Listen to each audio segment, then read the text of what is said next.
Hey, good Sunday evening. Here we're at our Old Testament studies. We're in 2 Samuel chapter 2. Old Saul's been killed, King Saul. We followed him around a long time through the scriptures. So now Israel's kind of without a king and trying to figure out their identity, who's going to be king, and let's see who it is. It actually, as politics often does, divides a nation. And there's even going to be a civil war in tonight's chapter. So, chapter 2, verse 1 of 2 Samuel, it came to pass after this that David inquired of the Lord. That just means David prayed and asked the Lord, saying, Shall I go up to any of the cities in Judah? Which, remember, he'd been hiding out down in Ziklag, a city of the Philistines, for many years now with his 600 mighty men. But now that Saul's dead, David prayed about, said, Should I go back home? Should I go back to the cities of Judah, the southern kingdom of Israel? And the Lord said unto him, Go up. And then David more specifically asked the Lord, Well, which one? Whither shall I go up? And the Lord said unto him, Go to Hebron. So David went up thither, and his two wives also, Ahinoam the Jezreelitess, and Abigail, who seems like the scripture always insists calling her the Nabal's wife, the Carmelite. But remember, Nabal was dead. He was Nabal's widow, and then David married her. And Nabal the fool, remember that name means the fool. And his men that were with him, those 600 men, they went up to Hebron too. So the little cities of Hebron and around the area, you take 600 men and their families, and David, the little town swelled the population. So every man with his household. And they dwelt in the cities of Hebron, which means just Hebron and the little towns that would have been around it too. A lot of people there. And the men of Judah came, and they anointed David king over the house of Judah. Now, this is David's second anointing. Remember, this happened before many years ago when Samuel was still around. But the leaders of Judah anointed him and said, We're going to recognize David as our king. Verse 4, bottom, they didn't finish it, did they? They anointed David king of the house of Judah. And they told David some information, said that the men of Jabesh Gilead were they that buried Saul. The ones that went and got Saul's body and took it down and buried him, they were a bunch of people from over at Jabesh Gilead. So David did a good political thing as king. He sent messengers unto them of Jabesh Gilead and said, You did a good thing. He said, Blessed be ye of the Lord, that you've showed this kindness unto your Lord, Saul, Lord with a little L, even unto Saul, and you've buried him. You did the right thing. And David says, Now the Lord show kindness and truth to you for doing that. And David said, And I also, as your king, will requite you this kind. I'll pay you back for this kindness too, because you've done this thing. And then David continued on in his message to him. Verse 7 said, Therefore now let your hands be strengthened, and be ye valiant, for your master Saul's dead. And also the house of Judah has anointed me king over them. That's kind of a political way of David's telling them that you did the right thing, burying our former king, but now I'm king. At the end of the message. But Abner, remember Abner? He was Saul's general. He's got a different idea now. But Abner, the son of Ner, captain of Saul's host, took Ishbosheth, who was Saul's son. And that's who Abner says that he ought to be king. And he brought him over to Mahanaim. And Abner made him king over Gilead, over the Asherites, and over Jezreel, and over Ephraim, and over Benjamin, and over all Israel. Now the kingdom's beginning to split, what we see way down through the Old Testament now, because of this civil war that's going to ensue here. We're going to end up with the divided kingdom, basically the north and the south. And anytime there's a civil war within a nation, nobody wins. We had one in our own nation, and the generals, I'm sure, kept score of how many died on our side versus their side and thought we're winning. But every time a man died, that was another American that died in the long run, wasn't it? So that's what's going on in Israel. We're going to see the battle start here in a minute. Verse 10. Ishbosheth, Saul's son, was 40 years old when he began to reign over Israel, the northern kingdom. He reigned 2 years. But the house of Judah followed David down in the southern kingdom. And the time that David was king in Hebron over the house of Judah was 7 years and 6 months. And Abner, the son of Ner, and the servants of Ishbosheth, the son of Saul, they went from Mahanaim to Gibeon. And Joab, the son of Zeruiah, and the servants of David, the two groups now, they went out and they met together by the pool of Gibeon. They got together and they said, we're going to talk about this. We can't have two kings, right? And they sat down. And I thought this was wise. You had the two entourages there. And they both at this point were really hating one another. One king represented over here, one king represented over here. And they said, let's sit down and talk about it. And they sat down on the banks of a pond. One of them's on this side of the pond, and this is on the other side of the pond. That's a pretty good crowd control and violence protection right there for them to talk, wasn't it? So talk across the water. So bottom of 13, the one side of the pool, the other on the other side of the pool, verse 14. And Abner said to Joab, he comes up with a proposal, the one side to the other side. He said, now let the young men now arise and play before us. And Joab said, agreed, said, we'll settle it this way. And you can read in books outside the Bible and find out that things were decided this way sometimes. We see a little of it in the Bible. Remember when David went out to fight Goliath?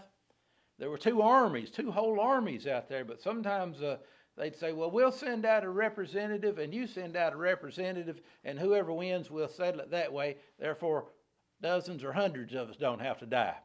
It was really kind of a smart thing, I guess, to do. And that's what's about to happen here. You got the two groups of Israel said, well, let's just fight it out right here instead of getting the whole nation in a war. So that's how it starts. There arose and went over by number 12 from Benjamin, which pertained to Ishbosheth, son of Saul, and 12 of the servants of David. So a dozen of David's men, a dozen of Saul's deceased, late King Saul's men, Ishbosheth's men now. So they're going to go out and fight, and they're going to say, well, whoever wins, we're going to settle it that way. But something kind of unexpected happened and tragic, I guess. Verse 16, they caught everyone his fellow by the head, and they thrust his sword in his fellow's side, so they fell down together. Wherefore that place was called, a Hebrew long word, Helkath Hazarim, which literally means the field of the sharp swords. That's what it's called after that from then on, which is in Gibeon. And so nobody won. When they got through with this, there's 24 dead men laying there. They didn't settle it. So then it broke out into a larger battle. There was a very sore battle that day. And Abner was beaten. And the men of Israel before the servants of David.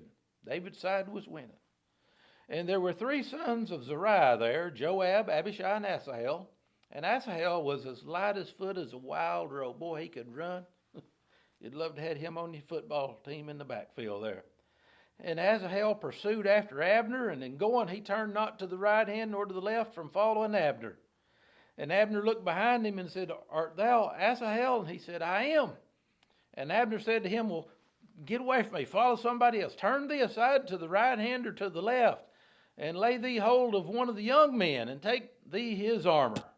But Asahel, he was going to kill Abner. Asahel would not turn aside from following him. And Abner said again to Asahel, turn thee aside from following me. Wherefore should I smite thee to the ground? I don't want to have to kill you. How then should I hold up my face to Joab your brother? Howbeit he refused to turn aside. Wherefore Abner with the hinder end of the spear, they sharpened both ends of the spear. One end was for killing people. The other was just sharpened on the wood part to stick into the ground. And Abner eventually, when Asahel got close enough to him, just took the butt end of his spear back and went under his fifth rib, and it killed him. That the spear came out behind him, thrust him all the way through, and he fell down there. And he died in that same place. And it came to pass that as many came to the place where Asahel fell down and died, they stood still. They looked at Asahel laying there dead. Joab also and Abishai pursued after Abner.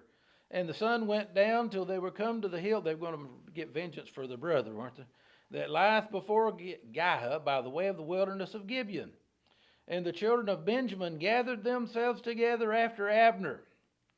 and they became one troop, one unit, and they stood on top of the hill. Then Abner calls to Joab up there, and he says, "Shall the sword devour forever? Is there no end to this? Knowest thou not that it will be bitterness in the latter end?" We're doing a bad thing here, he said, after he didn't look like he had much chance. "How long shall it be then, ere thou bid the people return from following their brethren?" We're brothers. We're of the same nation here. And Joab said, "As God liveth, unless thou had spoken," paraphrase that, Joab told Abner, says, "As the Lord lives, unless you'd hadn't run your big mouth this morning, none of this would have happened. Unless thou had spoken, surely then in the morning the people had gone up, everyone from following his brother." So Joab blew a trumpet, and all the people stood still, and they pursued after Israel no more, neither fought they any more. So when the trumpet blew, they knew that, listen to the new directions, and the direction is, hey, the battle's over. Quit killing one another down here. One of these days, the Lord's coming back and says there's going to be a trumpet blow, and our battle's going to be over too, Christians. And Abner and his men, they walked all night through the plain. They was whooped. And they passed over Jordan. They went through all Bithron, and they came to Mahanaim, and Joab returned from following Abner. Everybody went home. And when he'd gathered all the people together, there lacked of David's servants 19 men and Asahel.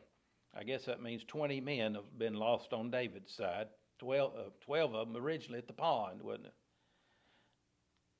But the servants of David had smitten of Benjamin of Abner's men. 360 of them had died, quite one-sided. David's 600 mighty men were already soldiers. They knew what they were doing, weren't they?